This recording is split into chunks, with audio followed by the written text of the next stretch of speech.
Hello everyone. आज की इस वीडियो में हम टेंस को स्टडी करेंगे। टेंस इंग्लिश ग्रामर का एक बहुत इंपॉर्टेंट टॉपिक है और मेरी कोशिश रहेगी कि इस वीडियो को देखने के बाद आपको टेंस में कोई डाउट ना रहे।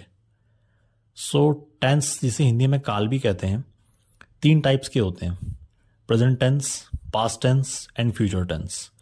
प्रेजेंट टेंस मतलब वर्तमान में जो हमारे साथ हो रहा है, पास्ट टेंस मतलब जो बीत चुका, और फ्यूचर टेंस मतलब जो भविष्य में होने वाला है। इन तीनों टेंस को यानी कि प्रेजेंट टेंस, पास्ट टेंस और फ्यूचर टेंस को 4 मेजर पार्ट्स में डिवाइड किया गया है। उन 4 मेजर पार्ट्स को 1 बाय 1 करके समझ लेते हैं। आपको स्क्रीन पे नोट्स दिख रहे होंगे, उसमें आप देख सकते हैं पहला जो टाइप है यानी कि पहला जो पार्ट है वो है indefinite tense. Indefinite tense is a verb tense that describe action in the past, present और फ्यूचर। इंडेफिनिट टेंस या फिर सिंपल टेंस वो टेंस होता है जिसमें किसी भी एक्शन यानी कि काम को डिस्क्राइब किया जाता है जो कि हो रहा है पास्ट, प्रेजेंट या फ्यूचर में। अब इस टेंस की स्पेशल बात ये होती है कि इसमें टाइम डिसाइडेड नहीं होता, मतलब time of action is not decided in indefinite tense. मतलब इसके जो स्टेटमेंट्स होते हैं उनमें काम कब से शुरू हुआ और कब खत्म होगा इस बात का कोई जिक्र नहीं होता।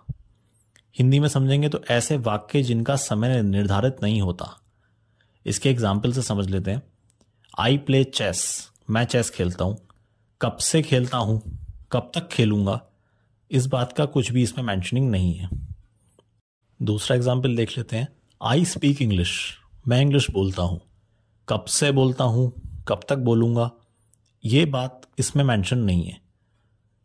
इंडेफिनिट टेंस आई होप आपको समझ में आ गया होगा। इंडेफिनिट टेंस मीन्स वो टेंस जिसमें time of action is not decided, मतलब कि ऐसे वाक्य जिनका समय निर्धारित नहीं होता। अब नेक्स्ट देख लेते हैं। Number 2 is continuous tense. The continuous tense is a tense that describes an action that is happening. Continuous tense वो टेंस होता है जो एक ऐसे एक्शन के बारे में बताता है जो आज हो रहा है। इसमें काम चल रहा होता है, यानी कि इसमें जो क्रिया है वो हो रही है। In continuous tense work is going on. इसका एक एग्जाम्पल देख लेते हैं। आई एम प्लेइंग चेस, मैं चेस खेल रहा हूं। इस एग्जाम्पल से हमें समझ में आता है कि कंटिन्यू वर्क चल रहा है। Continuous tense is that tense जिसमें कोई भी वर्क हो रहा है, work is going on. Number 3 is the perfect tense. Perfect tense को एक बार स्टडी कर लेते हैं। The perfect tense is a tense that describes a complete action or state that happened in the past. In perfect tense, the work is done. Perfect tense वो tense होता है जिसमें एक वर्क जो कि पूरा हो चुका उसके बारे में बताया गया है। हिंदी में समझेंगे तो इसमें काम पूरा हो चुका। इसका एक एग्जाम्पल देख लेते हैं। I have done my homework, मैंने अपना होमवर्क कर लिया। परफेक्ट टेंस हमें उस काम के बारे में बताता है जो कि ऑलरेडी कंप्लीट हो चुका पास्ट में। अब 4th टाइप को समझ लेते हैं जो कि है परफेक्ट कंटिन्यूअस टेंस। पहले इसकी डेफिनेशन पढ़ लेते हैं। The perfect continuous tense also known as perfect progressive tense describe an action और event that is on going, was completed in the past और will continue in the future. In perfect continuous tense work is done and is also going on. इसका मतलब है perfect continuous tense वो tense होता है जिसमें काम हो भी चुका और जारी भी है। इसको समझने के लिए इसका एग्जाम्पल देख लेते हैं। I am playing chess since morning, मैं सुबह से चेस खेल रहा हूँ।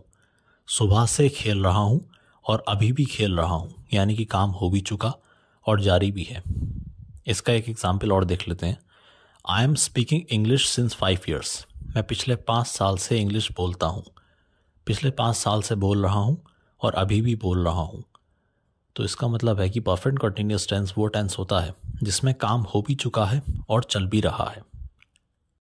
अभी हमने जिन 4 पार्ट्स को समझा, उन 4 पार्ट्स में हमारे तीनों टेंसेस यानी कि प्रेजेंट, पास्ट और फ्यूचर को डिवाइड किया गया है। यानी कि तीनों के 4-4 पार्ट्स के साथ में टोटल हमारे पास हो गए 12 टेंसेस। ये 12 टेंसेस आपकी स्क्रीन पे शो हो रहे हैं। इन 12 टेंसेस को एक्सप्लेन करते हुए एक डिटेल वीडियो मैं जल्दी अपलोड करने वाला हूँ जो कि हमारी टेंसेस सीरीज़ का पार्ट 2 होगा। मेक श्योर कि आप चैनल को सब्सक्राइब कर लें एंड मुझे कमेंट करके बता दें कि वीडियो आपके लिए कितनी हेल्पफुल रही। And thanks for watching.